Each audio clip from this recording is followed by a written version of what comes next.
गंगा नदी के किनारे एक बहुत बड़ा पेड़ था। इस पेड़ पर बहुत से पक्षी रहा करते थे। एक दिन एक बूढ़ा गिद्ध वहां आया और पक्षियों से बोला कि क्या वह इस वृक्ष के खोल में रह सकता है। सभी पक्षियों ने बूढ़े गिद्ध की आयु को देखते हुए उसे वहां रहने की इजाजत दे दी।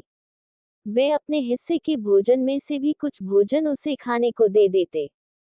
बूढ़े गिद्ध को बहुत अच्छा लगता था। वह मन ही मन सोचता, ये पक्षी कितने दयालु हैं। अतः जब वे अपने बच्चों के लिए भोजन की तलाश में जाया करेंगे तो मैं पीछे से इनके बच्चों की रक्षा किया करूंगा। उस दिन के बाद से गिद्ध ने उनके बच्चों की रक्षा करनी शुरू कर दी। सभी मिलकर हंसी खुशी रहने लगे। एक दिन एक बिल्ली वहां से गुजरी। उसने उस पेड़ पर नन्हे पक्षियों के चहचहाने की आवाजें सुनी। उसने सोचा कि उसे यहाँ कुछ छोटे व ताज़ा पक्षियों के बच्चे खाने को मिल सकते हैं। उसे देखकर पक्षियों के नन्हे बच्चे डर के मारे जोर जोर से चिल्लाने लगे। बूढ़ा गिद्ध चिल्लाया, कौन है? बिल्ली ने सोचा कि यहाँ थोड़ी युक्ति से काम लेना पड़ेगा।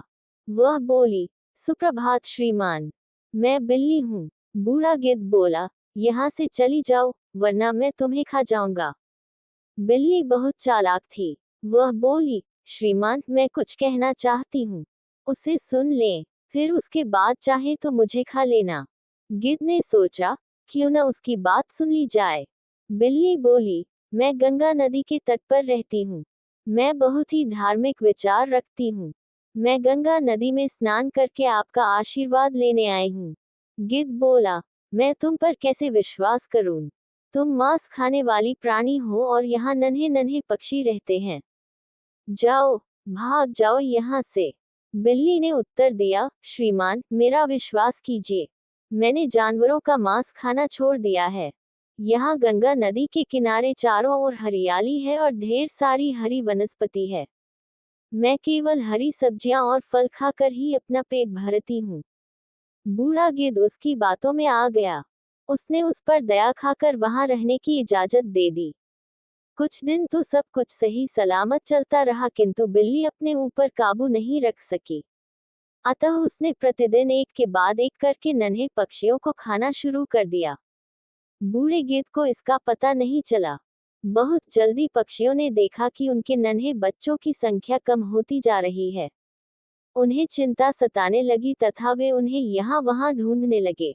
चालाक बिल्ली ने इस स्थिति को भांप लिया और सोचा कि अब वह पकड़ी जा सकती है। फिर वह वहां से भाग निकली। अपने बच्चों को ढूंढते हुए जब पक्षी बूढ़े गिद्ध के खोल के पास पहुंचे तो उन्होंने वहां अपने बच्चों की हड्डियां पड़ी हुई देखी। उन्होंने सोचा, इस बूढ़े गिद्ध ने ही हमारे बच्चों को मारा है। फिर वे गुस्से से भर गए और उन सब ने मिलकर बूढ़े गिद्ध को मार डाला। बेचारे मासूम गिद्ध को अनजान बिल्ली पर विश्वास करके अपने प्राणों से हाथ धोना पड़ा। कभी किसी अनजान पर भरोसा नहीं करना चाहिए।